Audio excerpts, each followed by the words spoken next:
નમસ્કાર.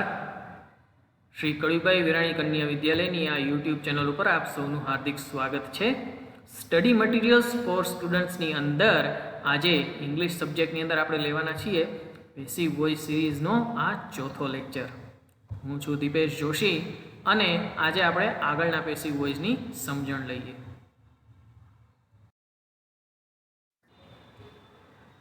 પાછલા લેક્ચરમાં આપણે જોયું હતું કે ચાલુ વર્તમાન કાળના કેટલાક ઉદાહરણ લીધા હતા.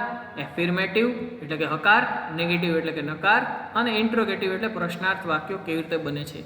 સાથે સાથે આપણે જોયું હતું કે કઈ રીતે ચાલુ ભૂતકાળના પણ હકાર, નકાર અને પ્રશ્નાર્થ વાક્યો કેવી રીતે બને છે. પણ કદાચ તમને પ્રશ્ન થતો હશે કે તો ચાલુ ભવિષ્યકાળ કેમ નહીં? કારણ કે ચાલુ ભવિષ્યકાળનો તો પેસિવ વોઇસમાં કોઈ વાક્ય બનતું જ નથી, એટલે કે ચાલુ ભવિષ્યકાળનું પેસિવ વોઇસ થતું નથી. તો ચાલો આગળના વાક્યો હવે જોઈએ. આજે આપણે લેવાના છીએ પરફેક્ટ પ્રેઝન્ટ ટેન્સ એટલે કે પૂર્ણ વર્તમાન કાળના કેટલાક પેસિવના ઉદાહરણો. હકાર, એફિર્મેટિવ, એક્ટિવ વાક્ય જોઈએ. I have chased this car just now. તો અહીંયા ચેઝડ એ ક્રિયાપદ છે, તો એનું પેસિવ કરશું એટલે ધીસ કાર એ આપણું કર્મ બનશે. ધીસ કાર છે એટલે એની સાથે હેવ કે હેઝ માંથી હેઝ લાગશે. ત્યાર પછી બીન અને સૌથી મહત્વની વાત પૂર્ણ કાળ 3 જે છે એમાં એક રાહતની બાબત એ આવે કે પૂર્ણ કાળની અંદર તો ક્રિયાપદનું ભૂતકૃતનું રૂપ આપી જ દીધેલું હોય છે, એટલે એને તો આપણે યાદ કરવાની જરૂર જ નથી. એટલે ચેઝડનું ચેઝડ જેમનું તેમ રહેશે. બાય મી આઈનું થઈ જશે મી અને જસ્ટ નાઉ જેમનું તેમ. પરિવાર Mohini has not baked any cake yet. તો any cake has not been baked by Mohini. કેમ કે ફરીવાર આપણે જોઈએ છીએ કે બેક્ડ છે એ ભૂતકૃતનું રૂપ છે, એક્ટિવમાં પણ આવશે, પેસિવમાં પણ આવશે, એટલે એને યાદ કરવાની જરૂર નથી. ફક્ત આપણે સ્થાન યાદ રાખવાનું છે બીનનું, કે બીનનું યોગ્ય સ્થાન આપણે કઈ જગ્યાએ મૂકીએ છીએ. Have they solve this puzzle. તો ધીસ પઝલ આપણું કર્મ બનશે, એને લાગશે હેઝ, એટલે હેઝથી આપણા વાક્યની શરૂઆત થશે. Has this puzzle been solved by ધેમ.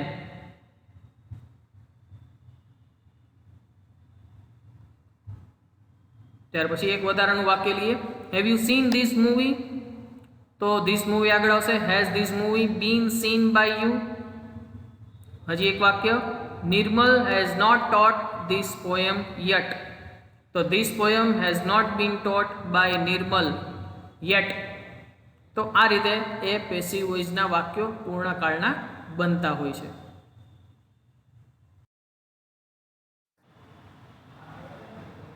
પૂર્ણ ભૂતકાળની વાક્ય રચના પણ એ જ પ્રમાણે બનશે. જોઈએ. Shubh had painted this wall. તો this wall had been painted by Shubh. નકાર વાક્યમાં we had not copied that logo. તો that logo had not been copied by us. વીનું થઈ જશે us. Had she noted down the points. તો had the points been noted down by her. થોડાક વધારે ઉદાહરણ જોઈએ. Had Hemal taken care this kid. તો had this kid been taken care bye Hemal. જો આ ખાસ વાક્ય રચના છે, ધ્યાનથી ફરી એકવાર જુઓ કે અહીંયા ક્રિયાપદ છે એ ટેકન એકલું નથી, ટેકન કેર છે, એ સાથે લેવાનું છે. તો ભૂતકૃતનું રૂપ ટેકનું ટેકન થશે, કેરને આપણે કોઈ ફેરફાર કરશું નહીં.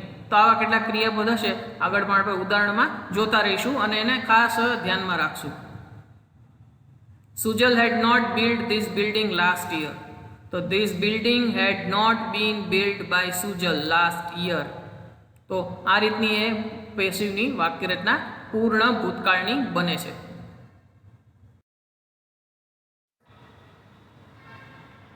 પરફેક્ટ ફ્યુચર એટલે કે પૂર્ણ ભવિષ્યકાળની વાક્ય રચનાઓ જોઈએ.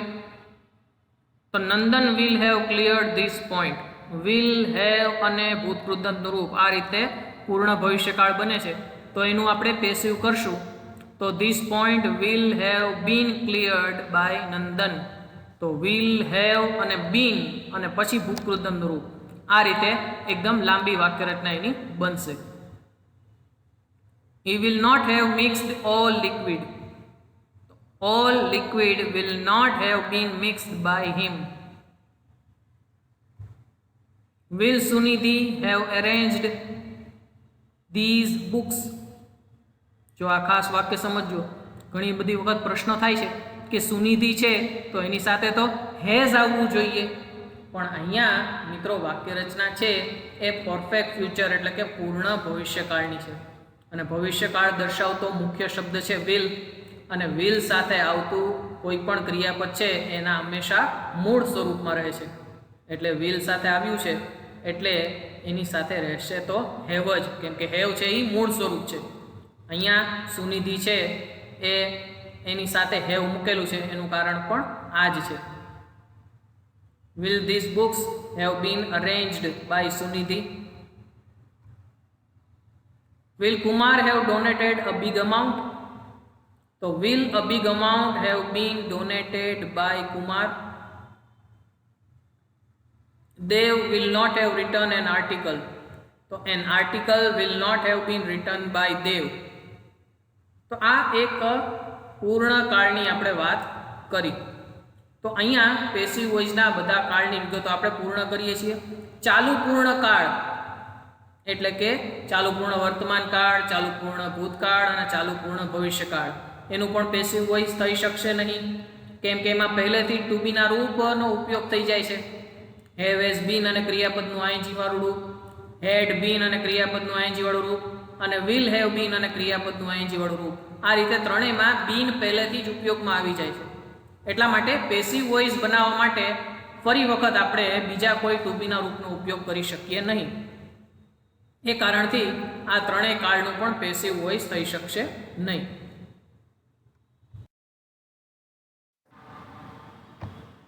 તો હવે આપણે સમજીએ કે કઈ રીતે બી, બીંગ અને બીન છે એનો ઉપયોગ થાય છે. આ ઘણી બધી વખત વિદ્યાર્થીઓની અંદર પ્રશ્નો હોય છે કે આ ત્રણનો ઉપયોગ ક્યાં થાય છે અને એને કઈ રીતે યાદ રાખવા અને ક્યાં ક્યાં જગ્યાએ લોકો આડા આવે છે ને એવી મુશ્કેલી ઊભી કરે. તો આજે આપણે આ બી, બીંગ અને બીનને વ્યવસ્થિત રીતે સમજી જ લઈએ કે એનો ઉપયોગ કઈ કઈ જગ્યાએ છે. તો સૌથી પહેલું છે બી. બીનો ઉપયોગ સૌથી પહેલાં તો એક્ટિવ વોઇસમાં એટલે કે સાદા કાળ જે આપણે ઉપયોગમાં લીધા છે અત્યાર સુધી એના ચાલુ ભવિષ્યકાળના એટલે કે કન્ટિન્યુઅસ ફ્યુચર ટેન્સની અંદર બીનો ઉપયોગ આવે છે. એ સિવાય બીનો ઉપયોગ એની પહેલાં ક્યાંય એક્ટિવ વોઇસમાં આવતો નથી. આ પહેલો ઉપયોગ એટલે કે ચાલુ ભવિષ્યકાળમાં વિલ અથવા શેલ સાથે બી અને ક્રિયાપદનું આઈએનજી વાળું રૂપ, આ રીતે બીના ઉપયોગની શરૂઆત થાય છે. અને બીજો બીનો ઉપયોગ છે તો કે સાદા ભવિષ્યકાળમાં પેસિવ વોઇસની અંદર જ્યારે સાદો ભવિષ્યકાળ તમે કરો છો ત્યારે વિલ કે શેલ સાથે બી અને ભૂતકૃદંતનું રૂપ આપણે એમાં મૂકવાનું થાય. આ બે જગ્યાએ બીનો ઉપયોગ થાય છે. ઘણી વખત તમારે સાથે એ પણ યાદ રાખવાનું છે કે ફક્ત સાદો ભવિષ્યકાળ જ નહીં, મોડલ ઓક્ઝિલરીના પણ વાક્ય હોય એટલે કે can, food, May, might, should, must, આવા ક્રિયાપદવાળા કે મોડલ ઓક્ઝિલરીવાળા વાક્યો છે એનું પેસિવ વોઇસ કરતી વખતે પણ બીનો ઉપયોગ થાય છે. બસ આ સિવાય બીજે ક્યાંય નહીં. એના પછી વાત આવે બીઇંગની. બીઇંગનો ઉપયોગ એક્ટિવ વોઇસની અંદર એટલે કે સાદે જે કાળની વાક્ય રચના છે એમાં તો ક્યાંય થતો જ નથી. ફક્ત ને ફક્ત એનો ઉપયોગ બે ચાલુ કાળ એટલે કે ચાલુ વર્તમાન કાળ અને ચાલુ ભૂતકાળની પેસિવ વાક્ય રચનાઓ વખતે થાય છે. એટલે કે ધારો કે એમિઝાર સાથે ક્રિયાપદનું આઈએનજી વાળું રૂપ છે તો એ ચાલુ વર્તમાન કાળ થયું, એનું પેસિવ વોઇસ બનાવવું છે તો એમિઝાર સાથે બીઇંગનો ઉપયોગ આવશે અને ત્યાર પછી ભૂતકૃદંતનું રૂપ આવશે. તો આ બે જગ્યાએ જ એનો ઉપયોગ આવે છે, એ સિવાય અન્ય કોઈ જગ્યાએ બીઇંગનો ઉપયોગ નથી. છેલ્લો ઉપયોગ બીનનો. તો been is used in all perfect continuous tenses. તો બીન ક્યાં આવે છે તો કે ચાલુ પૂર્ણ વર્તમાન કાળ એક્ટિવ વાક્ય રચના જે છે એની અંદર એનો ઉપયોગ છે. એની અંદર બીનનો ઉપયોગ આવે તો કે હેવ હેઝ બીન સાથે ક્રિયાપદનું આઈએનજી વાળું રૂપ ચાલુ પૂર્ણ વર્તમાન કાળ, હેડ બીન ક્રિયાપદનું આઈએનજી વાળું રૂપ ચાલુ પૂર્ણ ભૂતકાળ, અને વિલ કે શેલ સાથે હેવ બીન અને ક્રિયાપદનું આઈએનજી વાળું રૂપ એટલે કે ચાલુ પૂર્ણ ભવિષ્યકાળ. આ જગ્યાએ બીનનો ઉપયોગ થાય છે. અને આ સાથે બીજો બીનનો ઉપયોગ છે ઓલ પરફેક્ટ ટેન્સીસ એટલે કે આજે જે આ વિડીયોની અંદર આપણે જોઈએ આ પૂર્ણકાળ એટલે કે પૂર્ણ વર્તમાનકાળ, પૂર્ણ ભૂતકાળ અને પૂર્ણ ભવિષ્યકાળ, આ ત્રણેય જગ્યાએ જ્યારે પેસિવ કરવાનું થાય ત્યારે પણ એની અંદર બીન આવે છે.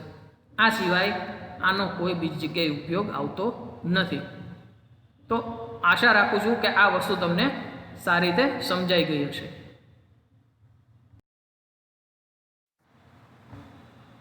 તો સાથે કંઈક નવું જાણી લઈએ. ડીડ યુ નો, શું તમને ખબર હતી કે I am is the shortest complete sentence in the English language? એટલે કે આઈ એમ એટલું બોલો તો તમે અંગ્રેજી ભાષાનો સૌથી ટૂંકામાં ટૂંકું વાક્ય, અને પાછું કેવું, પૂર્ણ વાક્ય, એવું તમે બોલો છો. તો ડીડ યુ નો શું તમને ખબર હતી? તો કળીબાઈ વિરાણી કન્યા વિદ્યાલયની આ યુટ્યુબ ચેનલને આપ લાઈક, શેર અને સબસ્ક્રાઈબ કરતા રહો અને વધુને વધુ નવા વિડીયો એમાં જોતા રહો. વિડીયો અંત સુધી નિહાળ્યા બદલ થેન્ક્સ. શું તમને કોઈ પ્રશ્ન છે તો ચોક્કસથી કોમેન્ટ બોક્સમાં મને જણાવો.